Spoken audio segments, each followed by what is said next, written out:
How y'all doing with y'all deific duality mask decodes as it pertains to the return of Jesus, the rapture? We can go over a little bit of it if you'd like. So here's the thing. The way Jesus and Mary was depicted in paintings, while you see race, the choosing of the race has something to do with a deeper message than race. So, for instance, Jesus and Mary are white in the depictions, but because they're white doesn't mean that they're saying that Jesus and Mary are white. They're saying that the deific representation of the divine feminine going into the divine child, which is the mother, the divine feminine energy going into the new golden ray energy that's yet to come, what is the true dominating God force on the planet when a person really comes back in what they call the glory of the Father. That, for them to paint it white is to paint the people white is to put it under white magic. It didn't have anything to do with race, because these same depictions go back into the Black Madonna with the mother holding the child, but in those older Egyptian depictions, they're black. And I mean literally too. Like, I think the figurines themselves are like the color of onyx, or the paintings, etc. So this is to portray something deeper than race. So for that, the divine feminine transition to the divine child, the ruler with the iron rod, right? When they say a child shall lead them, under the black depiction, it doesn't mean race. It means black magic. And there's a dark negative stigma on black magic. The only thing it means is the manipulation of forces, both seen and unseen, for the purpose of self-acquisition. That's all it is, just to acquire things. A person who works charm to get the job, they're using black magic, because the job is gonna directly feed them, take care of their families. That's black magic, though. It's that simple. You don't have to be conjuring anything or praying anything or using any materials, because we're entering a non-material time. We're in Aquarius. You're supposed to be following a man with a water pitcher to get this big divine meal ready, the feasting, the time when a person reaps what they sow, when they eat the crops that they bring in, when the chickens come home to roost, as they say. We're in that age now.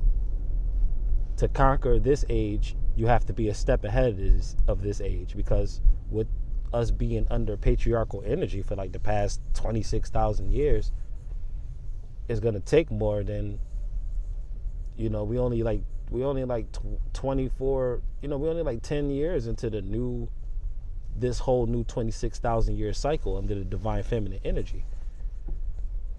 And you see the fight between the patriarchy and the matriarchy. So you're not going to play the character of the father. You got to come in as the child. The child is the one that's going to reign in this age. The divine feminine is the thing that's going to protect you in this age. Understanding the divine feminine just means your ability to receive something. But if you're trying to go and out-woman a woman and out-girl a girl, whether you be male or female, you're gonna be missing the point. What the big lesson in this is, you have to allow yourself to carry for at least 9 months whatever your vision is. If you do it too short, it's gonna come out premature, and you won't be giving birth to the thing. It will have to be cut out of you like a C-section. You don't want your gift to be cut out of you, because your gift may not be ready yet, and it stands, has a high mortality rate in that case. So you're just, with these deific masks, you want to put on whichever mask pertains to you. So with the white magic, you have the white Jesus depiction with the white Mother Mary, and then on the flip side, in the Egyptian, you have the Black Madonna with the Horus child. But these are meaning the same thing. They're both the tile on the checkerboard floor, the chessboard floor.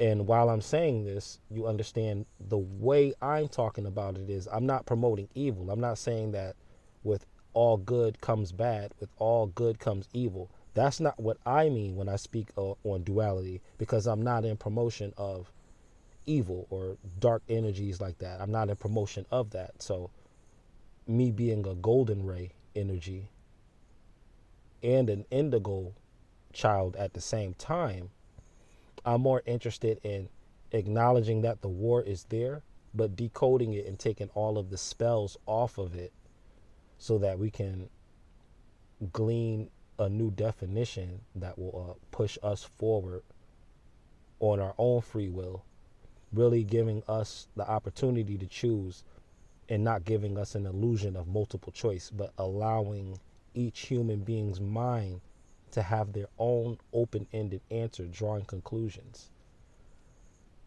The black Jesus. The black Jesus is very different from what many will call the white Jesus. When you look at the artwork on the stained glass windows, you have a suffering servant, someone who doesn't say a word while they're butchered in the streets and ridiculed by the same people that they came to help. These depictions on the cross, you usually see white Jesuses on the cross because white magic was hijacked by ritualistic dogmatism, so to speak, in the creation of religions, which was really the promotion of spiritual segregation through the creation of groups and boxing people off and denominationalizing them, exactly like money. You get money in denominations, but when you get believers and groups of people in denominations, you turn them into money, and you turn them into paper money at that, a IOU, not even true wealth, not even true gold, but paper and plastic. Sir, paper or plastic? Paper or plastic? You can eat neither, paper or plastic. We're coming in there with cloth bags now, right? So paper or plastic is not even a relevant question anymore. So wear the other mask if the other mask helps you. Now, if you got your own little group that you built organically, y'all building home to home, y'all got your own like village, community type of thing, then to keep on the suffering servant mask won't involve suffering as much as it will you just putting other people before you and being more like a caretaking, nurturing. There's that element of sacrifice, but it doesn't have to be beat out of you, and it's not coming with such a brutal foredrop and backdrop. It's just free will and within the context of a much more domesticated existence. The black Jesus, what they call the impure Venus, deep in Illuminism, this is not the pushover type of savior energy. This would be more of what they're calling Jesus under the illustration of his return, with the sword coming out of his mouth, slaying armies and armies, hundreds of millions, with the, you know what I mean, that kind of imagery, you know, coming to shake the earth terribly, to wreak vengeance, what they call the wrath of the lamb, where the lamb becomes the lion, where, you know, vengeance is mine, where it's a dark day, all the stars get knocked out of the sky is rolled up like a scroll, the mountains are shaking, all of that, where you have this very apocalyptic, world-ending imagery. This is attached to the return of the divine child, because the divine feminine is in a state of temporary yet perpetual flight. If you're going to use Revelation as a backdrop and as like a skeleton, it said that the woman who's clothed with sunlight with 12 stars over her head with the moon under her feet, she retreats for a time, for times, and for half a time to get away from the flood that comes out of the serpent's mouth, the dragon's mouth. See, this dragon doesn't breathe fire. This dragon breathes water. This is the kind of dragon the enemy, it seeks to drown you. See, when they say there's a new devil or a new Satan, this is what they mean.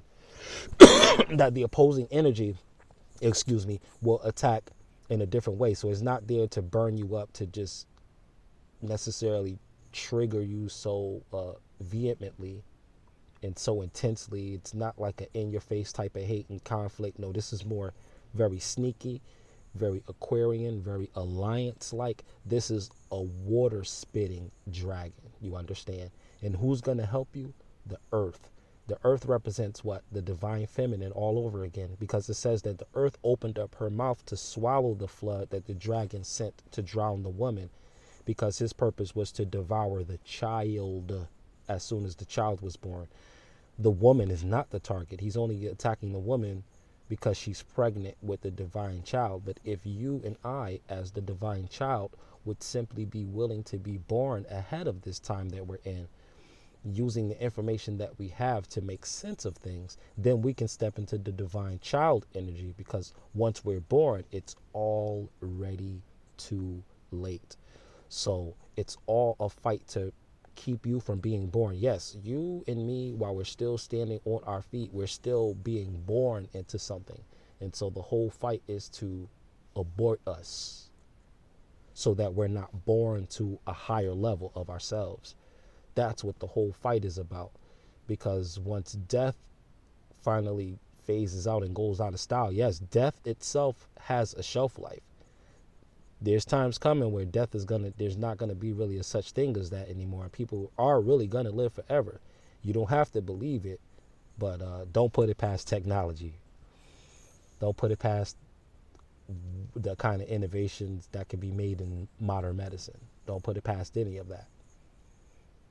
But understand your deific mask, and just know that unbeknownst to you, you may have been caught in a real dark karmic cycle due to the fact that your image of divinity was attached to the acceptance of abuse, versus a firm stance on sovereignty, to the point where if you have to be a god all by yourself around demons, then so be it, rather than to choose to be a lower form of yourself just because you came into a lower form of existence.